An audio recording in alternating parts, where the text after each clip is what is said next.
नमस्कार दोस्तों, ये पार्ट 2 है मेरी उस वीडियो का जिसमें मैंने फर्स्ट इंप्रेशन और बॉडी लैंग्वेज को लेकर एक बात करी थी।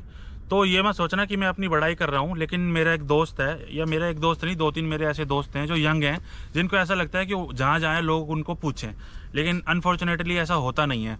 उल्टा वो कहते हैं कि चाहे तू हमारे ऑफिस पे आए, चाहे तू कहीं खाना खाने चला जाए, चाहे तो किसी से मिल ले, और हम भी अगर वहाँ खड़े होते हैं तो लोग तुझे याद करते हैं हमारे जाने पे कि वो जो तुम्हारे साथ एक लड़का आता है वो नहीं आया। तो ऐसा कैसे होता है? तो ये चीज़ मैं आपको बता देता हूँ, हालांकि आपको कोई ये राज की बात बताएगा नहीं। तो वो तरीका ये है कि मैं जिस भी इंसान से मिलता हूँ, चाहे वो एक चौकीदार है, चाहे वो कोई एक सिक्योरिटी गार्ड है, चाहे वो प्रिंसिपल है किसी स्कूल का, चाहे वो मजिस्ट्रेट है, और चाहे वो कमिश्नर है, और चाहे वो कोई नेता भी नेता है, मैं जब भी किसी से मिलता हूँ मैं खुद को उसके सामने उससे छोटा कर लेता हूँ। तो जब आप किसी को अब उससे मिलते हुए अपने आप को छोटा कर लोगे ना, तो उसके अंदर सम्मान की भावना आएगी। जैसे आप बच्चे के सामने जाओ और बच्चे को आप करके बोलो तो उसे खुशी मिलेगी।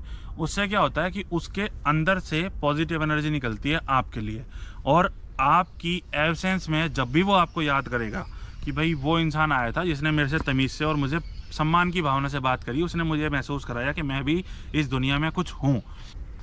तो जब भी कोई आपको ऐसे याद करे और खुशी हो उसको, तो वो आपके लिए एक बहुत ज़्यादा अच्छी चीज़ है।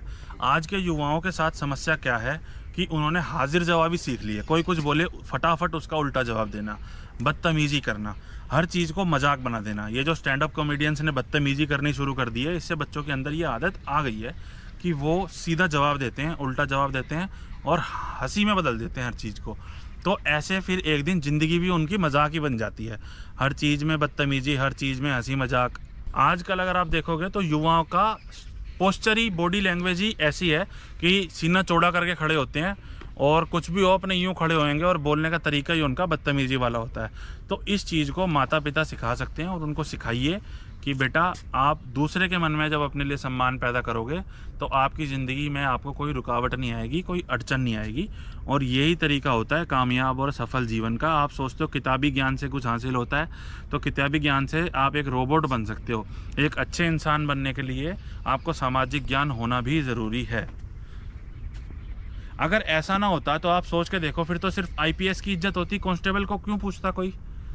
सबको आईपीएस बनना होता, सबको प्रधानमंत्री बनना होता, तो ये जो चौकीदार हैं, गरीब आदमी हैं, इनकी इज्जत कौन करता?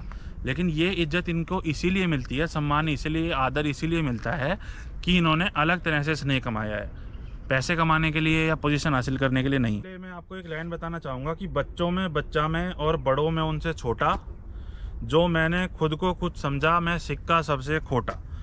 तो इसलिए अगर आप खुद को कुछ समझने लग जाओगे तो फिर आप कुछ हासिल नहीं कर पाओगे। हमेशा दूसरे को समझो अपने से समझदार, अपने से शक्तिशाली।